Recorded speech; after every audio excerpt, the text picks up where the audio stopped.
저희가 예상했던 대로 아파트 경매 물량이 정말 대거 늘어났습니다. 저희 채널에서 정말 여러 번 말씀드렸었는데요. 이게 빚을 갚지 못해서 경매에 넘어간 부동산이 9년 1개월 만에 가장 많다, 이렇게 확인이 됐습니다. 또 세입자 보증금을 갚지 못해서 경매에 넘어가는 부동산도 크게 늘어났다, 이렇게 보고가 됐습니다. 당분간 이 같은 분위기는 좀 더 길게 이어질 것이다 라고 저는 보고 있는데요. 경매에서도 옥석 가리기가 더 심해질 것이다, 저는 그렇게 봅니다. 2020년과 21년 그냥 묻지도 따지지도 않고 경매가 나왔다 하면 낙찰을 받았던 그 분위기, 지금은 완전히 반대 분위기입니다. 지지옥션이 발표한 자료를 보니까 2023년 11월 경매 동향 보고서라는 것이 있는데요. 전국 아파트 경매 건수가 2,829건입니다. 10월 달에는 2,629건이었습니다. 한 7.6% 늘어났습니다. 1년 전에 비해서는 얼마나 많이 늘어난지 아십니까? 1년 전에 11월 달에는 1,904건이었는데 지금 11월 달은요 48.6%가 늘어났습니다.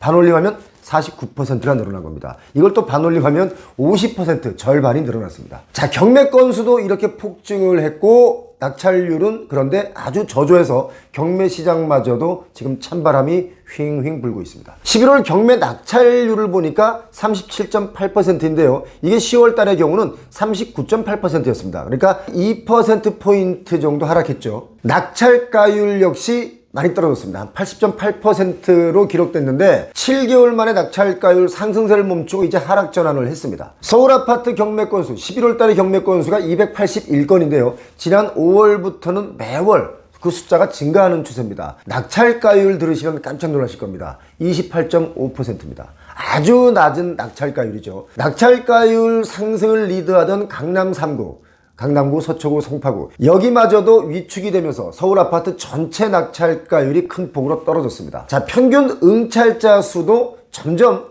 더 떨어지고 있죠. 자, 그럼 경기도 아파트 경매 건수는 어느 정도일까요? 11월 달에만 670건입니다. 이 숫자는요 2015년 4월 달 이후에 8년 7개월 만에 가장 많은 진행 건수를 경신한 겁니다. 지방 5대 광역시 대전, 광주, 부산, 대구, 울산 다 마찬가지로 낙찰가율 역시 80%입니다. 이렇게 되면 영끌해서 아파트에 올인했던 그 영끌분들이 정말 엄청난 손해를 보게 되죠. 그래서 그분들이 이런 말씀들을 하십니다. 다시는 집을 안 산다 라는 얘기도 합니다. 왜냐면 초곡 갈 때 그때 정말 영끌로 빚을 많이 끌어안고 이게 더 오를 것이다 라고 예측해서 사신 분들인데 이게 반대로 집값이 하락하니까 이제 내가 가지고 있던 자본금은 다 까먹고 오히려 빚만 남았습니다. 그러니까 그런 말이 나오는 거죠. 이 경매라는 것은 크게 임의경매와 강제경매로 나뉩니다. 임의경매라는 게 뭐냐면 담보권의 실행을 위한 경매 절차죠. 담보물건을 가진 채권자가 채무자로부터 채무금액을 변제 기일까지 받지 못하면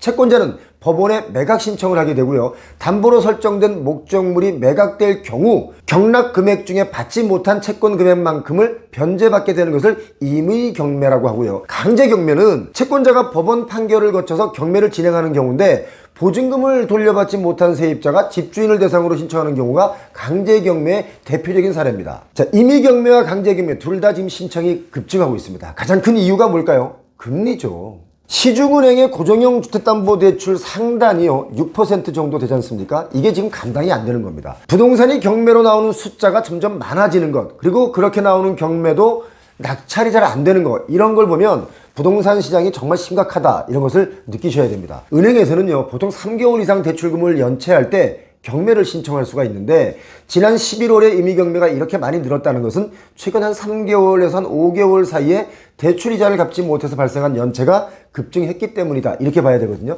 자, 대출이자를 못 갚는 분들이 이 정도 많은 겁니다. 실제로 은행에 근무하는 제 지인이 제게 이런 말을 했습니다. 연체자가 개인도 많지만 소상공인이나 중소기업도 정말 많이 늘어났다, 이렇게요. 앞으로 경매 물건은 더 늘어날 수밖에 없습니다. 아파트뿐만 아니라 상업시설, 상가나 지식산업센터 또는 오피스텔, 이런 것은 정말 수익률이 엉망진창입니다. 대출금리를 임대료 받아서 감당이 안 되는 수준이기 때문에 여기저기 경매가 나올 수밖에 없습니다. 경매가 늘어나면 저가로 경매를 받으려는 분들 입장에서는 선택의 폭이 좀 넓어지겠죠. 이게 무슨 말이냐? 선택의 폭이 넓어진다는 의미는 시간적으로도 그 폭이 넓어진다는 의미이기도 하죠. 자, 왜냐? 시간이 지나면서 더 많은 물건들을 볼 수 있으니까 그렇습니다. 그래서 지금 다들 경매를 바로바로 낙찰받지 않고 있는 겁니다. 그래서 여러 차례 유찰이 되는 거죠. 자, 이렇게 되면 또 어떤 일이 발생할까요?